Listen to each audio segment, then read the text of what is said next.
Hello दोस्तों, स्वागत है आप लोगों का मेरे यूट्यूब चैनल टेक्निकल प्रवचन में। दोस्तों, मैं आज आप लोगों के लिए एक बार फिर से जो है कि यहाँ पे ऑटोमोबाइल से रिलेटेड जो है कि मोस्ट इम्पॉर्टेंट और मोस्ट वैल्यूएबल क्वेश्चन लेके आया हूँ, जो कि सभी एग्ज़ामों में पूछे जाते हैं। डीआरडीओ, इसरो, अभी आईटीआई का अप्रेंटिस का एग्ज़ाम होने वाला है उसमें, और आईटीआई के थ्योरी में, मतलब कि हर जगह ये मोस्ट वैल्यूएबल क्वेश्चन है। इनकी डिमांड हर जगह है, हर जगह जो है कि अक्सर जो है कि एग्ज़ाम में यही क्वेश्चन जो है कि पूछे जाते हैं। तो जो मैक्सिमम एग्ज़ाम में आने की पॉसिबिलिटी क्वेश्चनों की हैं, मैंने यहाँ पे इंजन से रिलेटेड जितने भी उसके कंपोनेंट पार्ट होते हैं उसका जो है कि मैंने यहाँ पे पार्ट 3 लेके आया हूँ। बाकी 2 पार्ट जो है कि मैं इससे पहले की वीडियोस में जो है कि अपलोड कर चुका हूँ। हम लोग जो दोस्तों जानते हैं कि एनएमडीसी का एग्ज़ाम जो कि वर्कमैन पोस्ट का है, टेक्नीशियन का, जिसमें जो है कि आईटीआई, एमएमई, डीजल मैकेनिक का भी जो है कि पोस्ट आया हुआ है, और ऑटो इलेक्ट्रीशियन का। ये इन ट्रेडों के लिए जो है कि बहुत ही वैल्यूएबल क्वेश्चंस हैं। तो आज 24 हो गया, सिर्फ 4 और दिन बाकी हैं एग्ज़ाम के लिए। तो हम लोग जो है कि काफ़ी तेज़ी से जो है कि जितना मैक्सिमम हो सके वो पढ़ने की कोशिश करेंगे। और दोस्तों, अगर आप लोग मेरे चैनल पर नए हैं तो प्लीज़ मेरे चैनल को सब्सक्राइब और शेयर कर ज़रूर करिए। बेल आइकन दबाना बिल्कुल ना भूलिए, जिससे मैं आप लोगों को जो है कि नए नए नोटिफिकेशन, गवर्नमेंट जॉब से रिलेटेड अपडेट, और जितनी भी टेक्निकल वैकेंसियाँ हैं, एमएमवी फिटर और डीजल मैकेनिक या ऑटोमोबाइल से रिलेटेड, उनका जो है कि सिलेबस कवर करा सकूं। तो दोस्तों, सीधे हम लोग चलेंगे क्वेश्चन पे, ठीक है। और ये दोस्तों हम लोग पढ़ रहे हैं पार्ट 3 के अंतर्गत इंजन कंपोनेंट। बाकी जो है कि सीधे हम लोग क्वेश्चन पे चलते हैं, बाकी बातें तो इसी में होती रहेंगी। चलिए दोस्तों, पहला क्वेश्चन हमारा क्या है। पहला क्वेश्चन हम देखेंगे दोस्तों, सीआई इंजन में कंप्रेशन प्रेशर कितना होता है। तो दोस्तों, जो हमारा सीआई इंजन होता है, यानी कंप्रेसर इग्निशन इंजन जो होता है हमारा, यानी डीजल इंजन।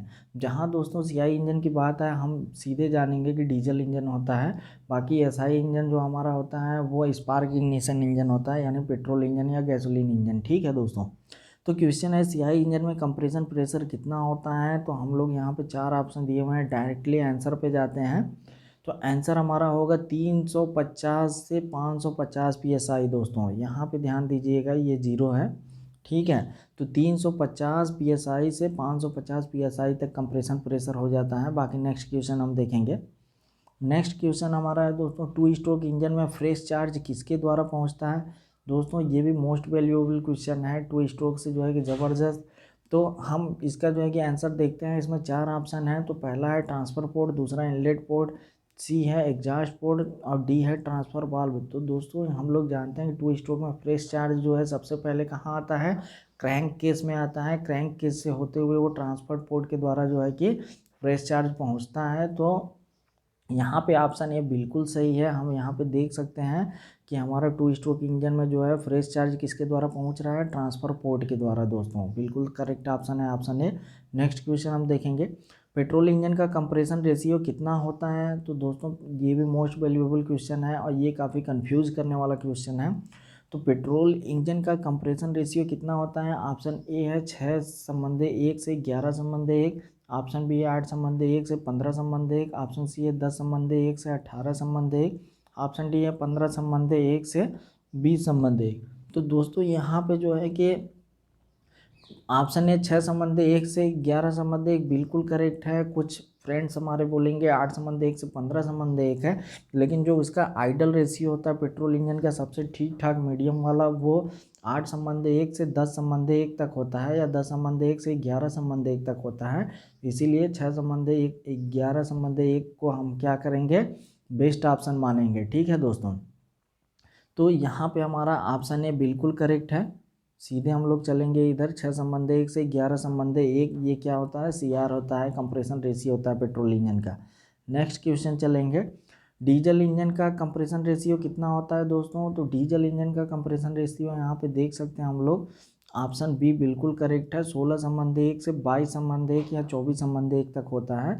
तो यहाँ पे ऑप्शन बी बिल्कुल करेक्ट है, यहाँ हम लोग देखेंगे, ठीक है दोस्तों, बिल्कुल करेक्ट है। ये 16:1 से 22:1। नेक्स्ट क्वेश्चन पे हम लोग चलेंगे।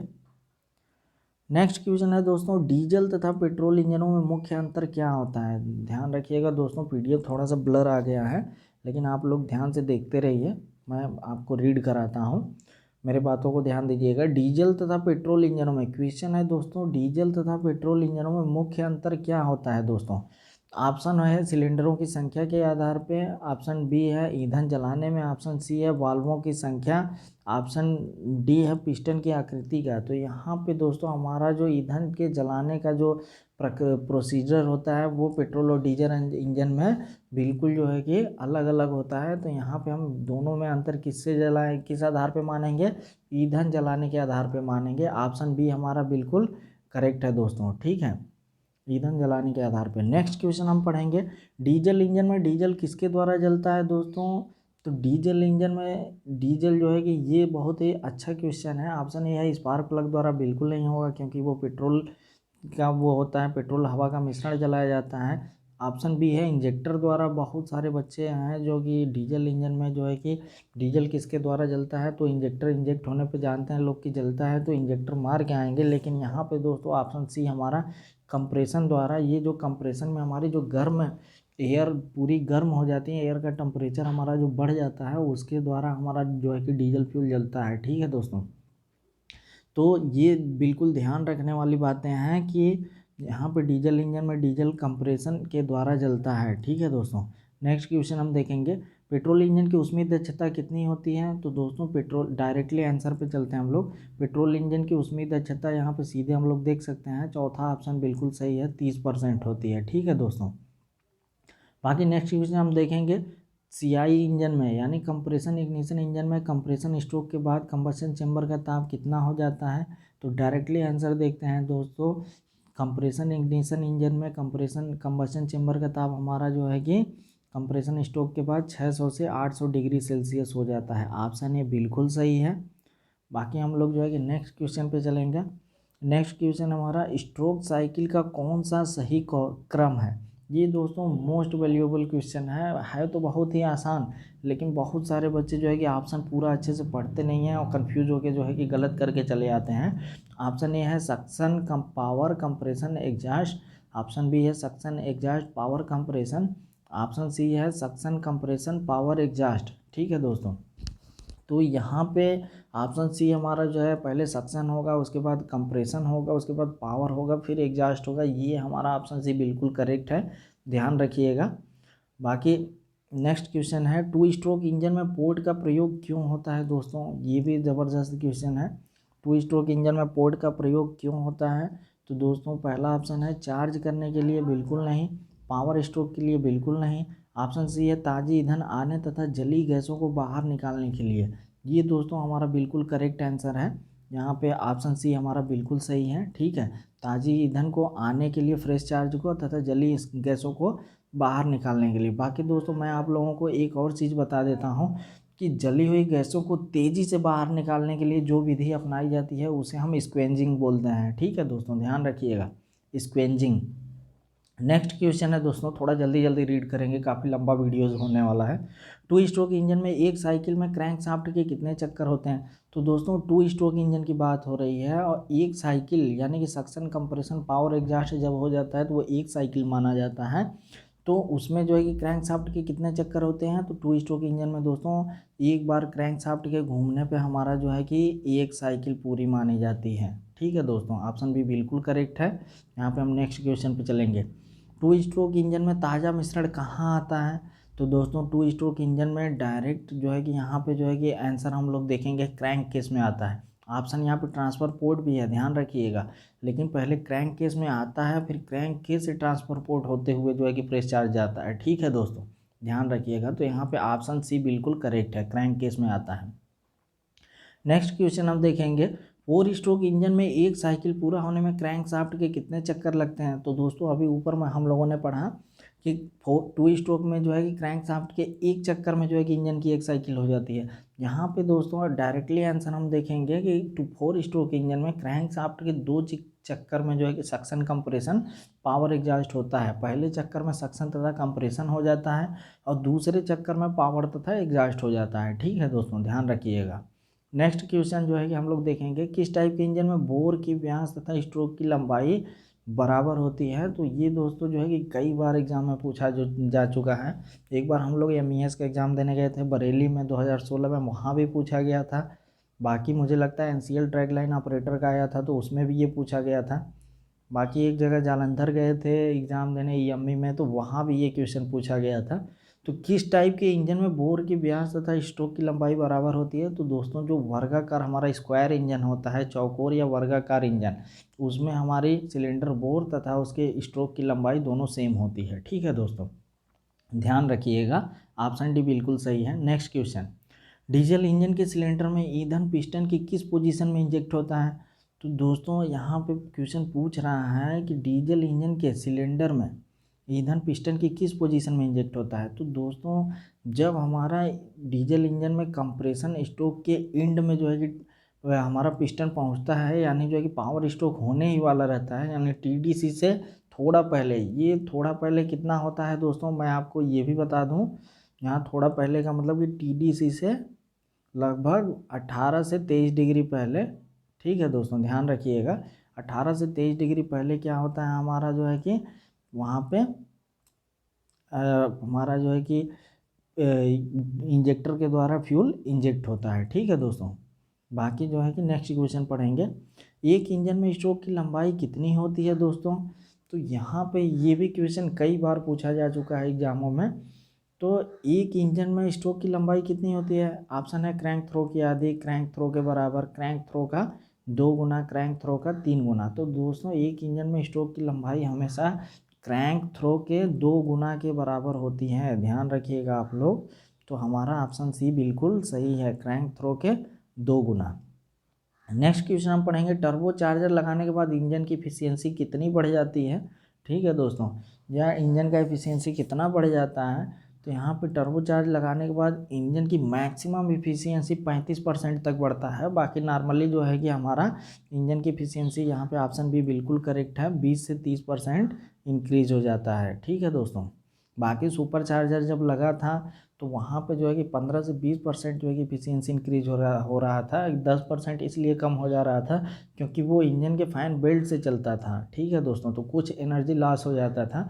बाकी का यहाँ पे जो है कि टर्बो चार्जर जो है हम लोग जानेंगे कि ये इंजन के एग्जॉस्ट गैसों के द्वारा एग्जॉस्ट मैनिफोल्ड पे लगा होता है, उससे जो है कि ऑपरेट होता है। इसमें 2 पार्ट होते हैं, टरबाइन तथा इम्पेलर, जो कि मेन पार्ट होते हैं। ठीक है दोस्तों, बाकी जो मेन हमारा जो है कि वीडियोज़ हैं उसमें, जैसे अपना अभी बीआरओ का एग्ज़ाम होने वाला है, फॉर्म अप्लाई हो रहा है, बहुत सारी व्हीकल मैकेनिक की पोस्ट हैं, तो पूरा वीडियोज़ मैं उस समय लेके आऊँगा, पूरा क्लास कंप्लीट कराऊँगा, उसमें सारा कुछ डिटेल में जानेंगे हम लोग।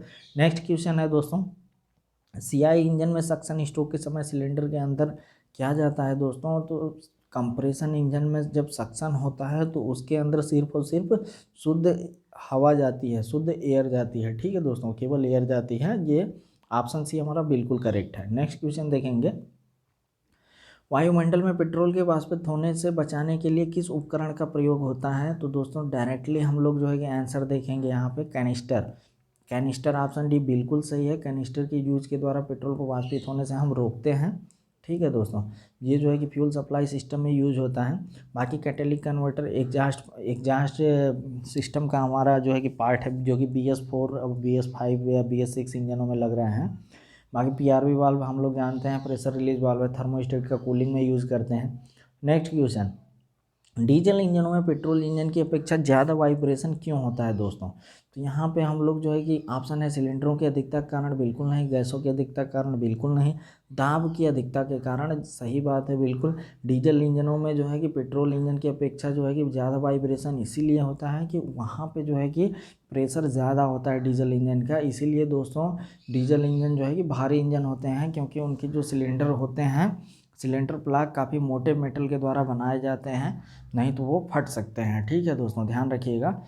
नेक्स्ट क्वेश्चन है, फ्लाई व्हील का आरपीएम किससे मापा जाता है? तो दोस्तों यहाँ पे ऑप्शन ए है टेकोमीटर, ऑप्शन बी है एनीमोमीटर, ऑप्शन सी है ऑडोमीटर, ऑप्शन डी है स्ट्रोबोस्कोप।